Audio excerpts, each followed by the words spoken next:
Hello folks, welcome to Relifted Cinema. For today, we will recapping horror mystery movie Cabin in the Woods, 2011 with a hilarious storytelling. Have chilling fun, guys.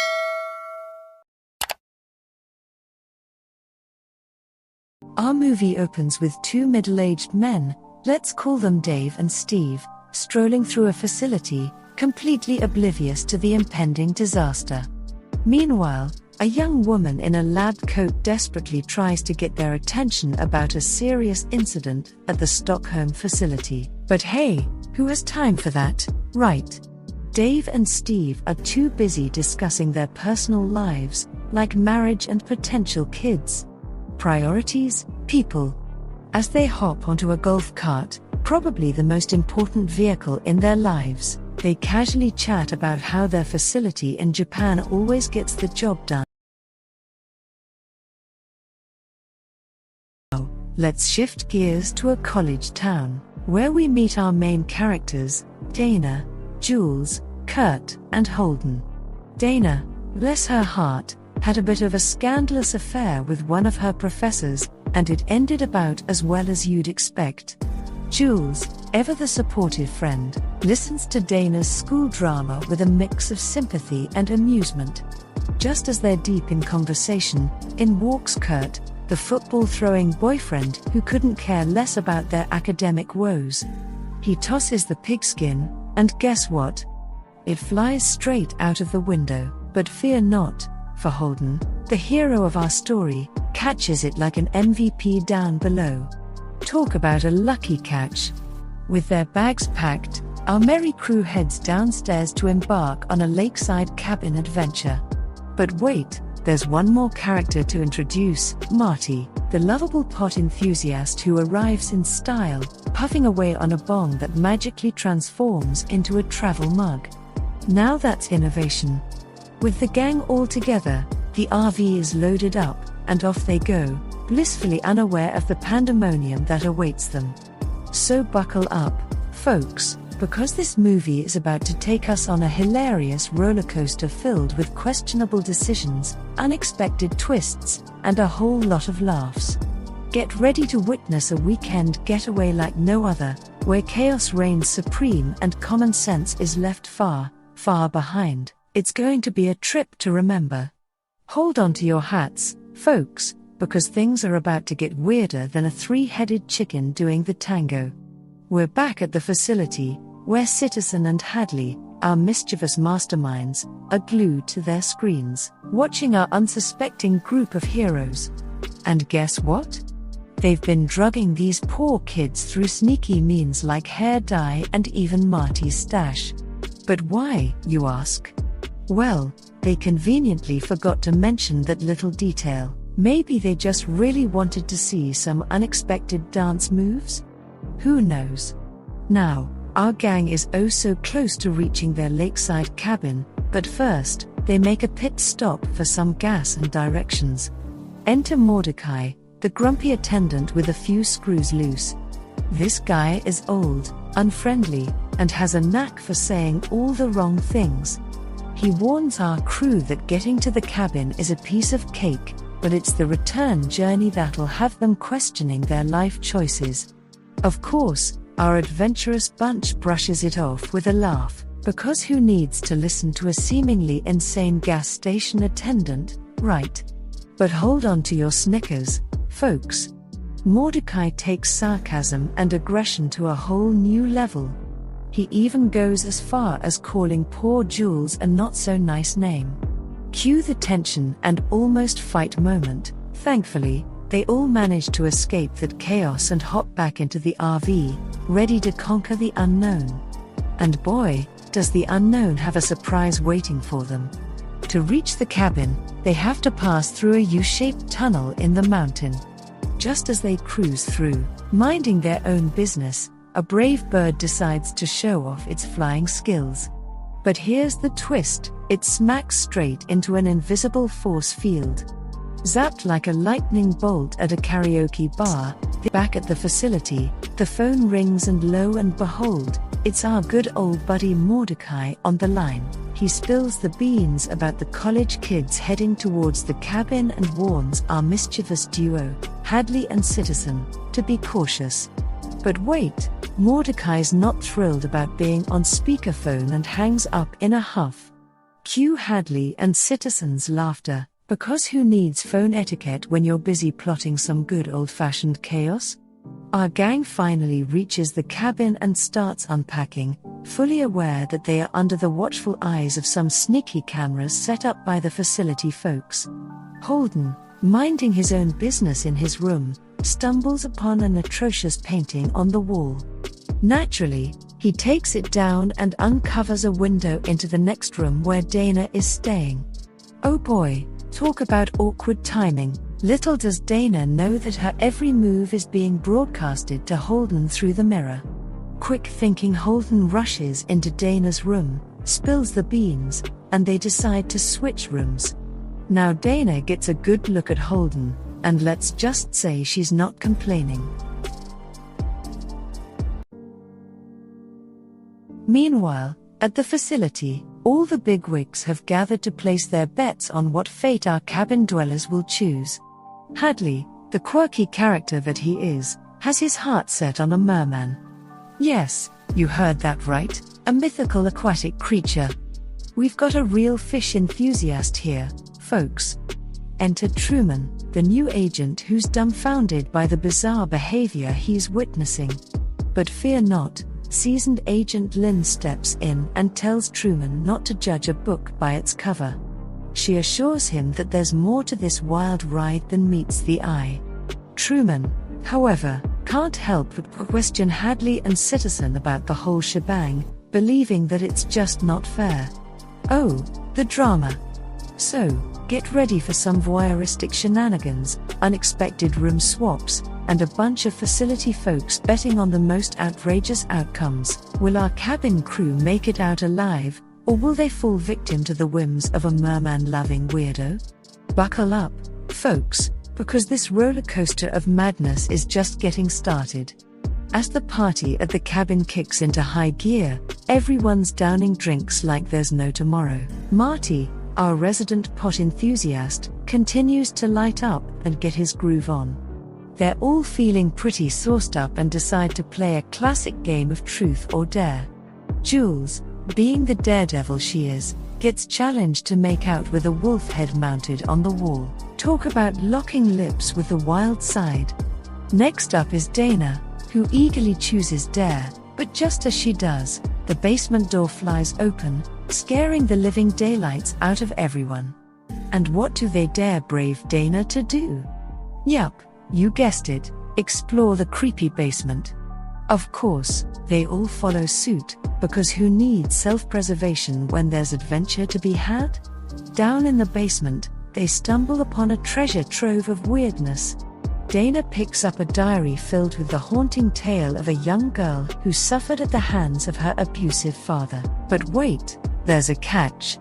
The diary mentions a Latin incantation that will bring them all back once it's uttered. Cue Marty, our voice of reason, telling them not to mess with that stuff. But lo and behold, Dana starts hearing a voice urging her to read it. Talk about selective hearing, right? Against Marty's advice, Dana goes ahead and recites the Latin words, and just like that, a family of zombie-like creatures rises from their graves. Oh, the things we do for a little excitement. Meanwhile, back at the facility, the bets are on, and it turns out the maintenance crew and the new intern are the lucky winners with their choice of redneck zombies. Hadley, poor soul, is left sulking because his dream of a merman sighting goes down the drain. Talk about a fishy situation. Back at the cabin, things take a turn for the bizarre. Jules and Kurt, under the influence of some sneaky pheromone fog, go for a romantic stroll in the woods. But hold on to your seats, because things don't go as planned. They're just about to get down and dirty when the zombie family crashes their party. Jules gets a not-so-friendly stab to the hand, but Kurt, being the hero that he is, manages to save her. Sadly, their victory is short-lived as Jules meets her untimely demise, losing her head in the process. Yikes. Kurt manages to escape and hauls his terrified self back to the cabin. Talk about a mood killer. So, there you have it, folks. A party gone wild, some Latin incantations, and a family of zombies crashing the scene. Will our remaining cabin crew survive this nightmare, or will they become part of the undead's buffet? As poor Jules meets her gruesome end, Hadley and Citizen suddenly turn into prayer pros, reciting what sounds like a divine plea. And just when you thought things couldn't get any weirder, Hadley pulls a lever and blood starts flowing into a grooved stone tablet. Yep, you read that right, a stone tablet with a lady-shaped outline. Talk about a fashion-forward ancient artifact. Meanwhile, Marty, our resident rebel with a knack for hearing voices, catches a glimpse of Kurt running towards him, fending off a relentless zombie. They both sprint inside and swiftly lock the door. Kurt spills the dreadful news that Jules is no more. Cue the panic mode and the decision to barricade themselves and stick together.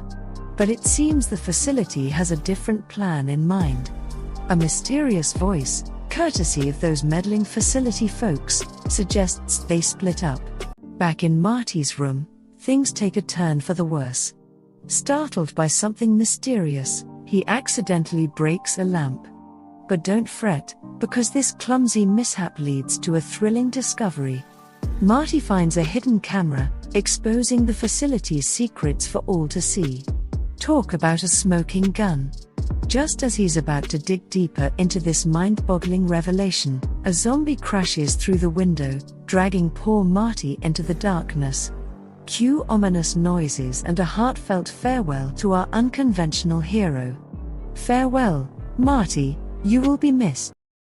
As blood continues to flow and the ground continues to shake, just when Dana thought she could catch a breather, a persistent zombie decides to audition for the role of a window breaker. But fear not, for our hero Holden comes to the rescue, wielding his glass-breaking skills like a true knight in shining armor. He shatters the barrier between their rooms and pulls Dana into his safe haven. Talk about a window of opportunity. But wait, there's more. As they explore the mysterious basement, they stumble upon a door that leads to a room straight out of a horror film. It's the very room where a creepy dad used to unleash his unholy torment upon an unfortunate girl. Yikes. Desperate to escape, they find themselves trapped as the door refuses to budge. And just when they thought things couldn't get any worse, a zombie crashes the party and stabs poor Holden in the back. But fear not, for Dana's not one to back down. She unleashes her inner warrior and stabs that zombie like she's playing a macabre game of whack-a-mole. Just in the nick of time, Kurt opens the door from the other side, giving our survivors a glimmer of hope. With their trusty RV as their getaway vehicle, the trio embarks on a wild escape. But hey, did someone forget to set off the explosion that barricades the tunnel? Oops. Hadley, the mastermind behind the scenes, realizes this little oversight and scrambles to fix it. Meanwhile, our heroes are racing against time, desperately trying to outrun their impending doom. It's a battle of wits and speed, with Hadley and Citizen frantically pulling strings while Dana, Kurt, and Holden are holding on for dear life. Just when they thought they were in the clear, disaster strikes. The tunnel starts to crumble, threatening to bury our fearless trio. They skillfully reverse their way out, narrowly escaping a crushing fate. But hold on tight, because Kurt has a brilliant idea. He decides to channel his inner evil Knievel, attempting a daring jump on his trusty dirt bike to seek help. Unfortunately, it seems fate has a twisted sense of humor. Kurt slams into an invisible barrier, joining the bird in the failed stunt club. Blood, not feathers, flows into the outline of the jock. Ouch. Dana and Holden, witnessing the tragic demise of their friend, finally see the light. Well, they see that Marty was right all along.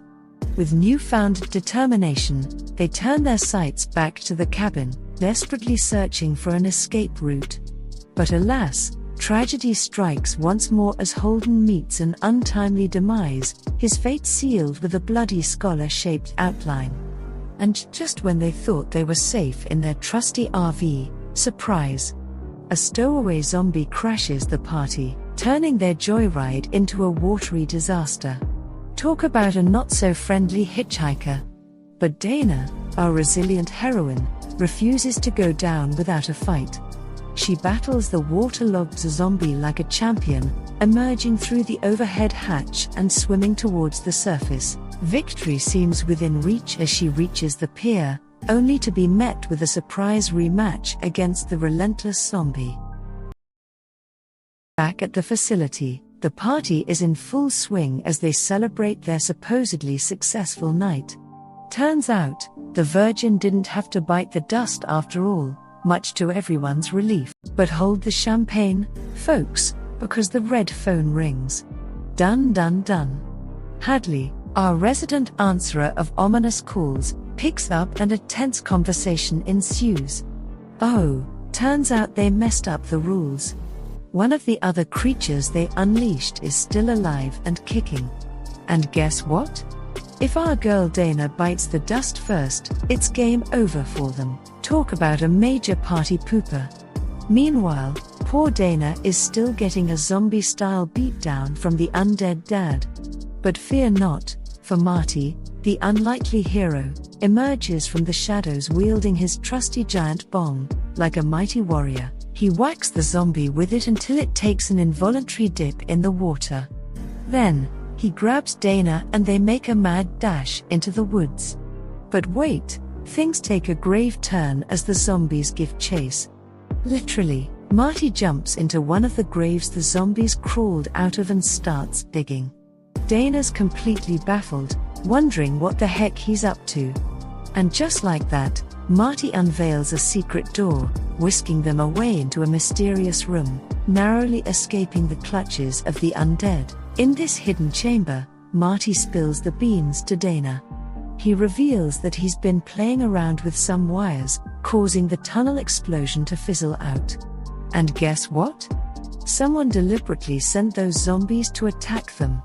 Gasp! Dana's not too keen on hopping into an elevator that magically appeared out of thin air, but hey, desperate times call for desperate measures. They take the plunge, or rather, the elevator ride.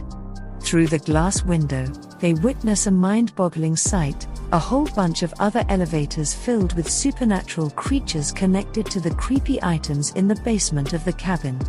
We're talking sugar plum fairies, puzzle balls, killer doll faces, and even a bride with a serious vendetta. It's like a twisted horror version of an elevator convention down there. Dana connects the dots and realizes that the group actually chose their own gruesome deaths. Talk about a messed up way to go out, they practically handpicked the zombies.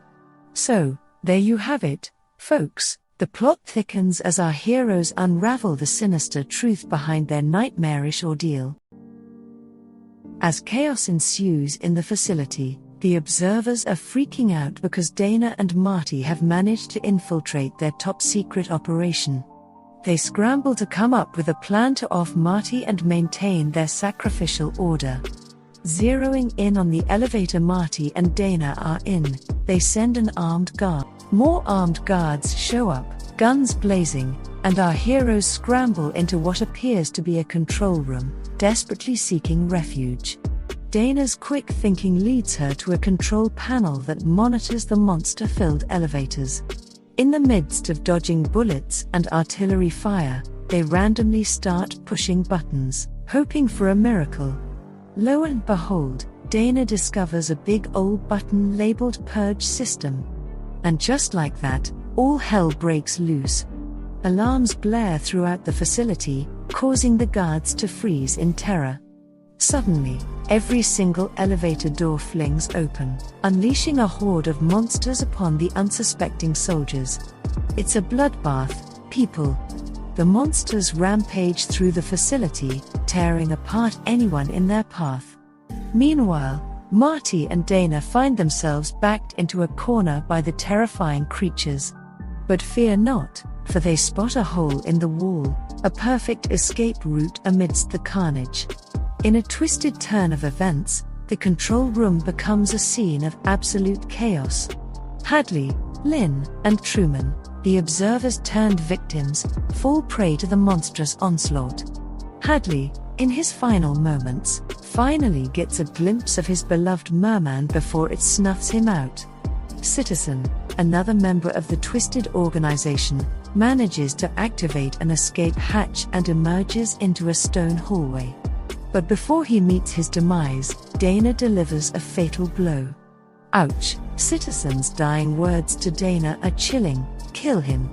Dana, understandably fearful, receives a gun from Marty, which he conveniently swiped from a fallen guard.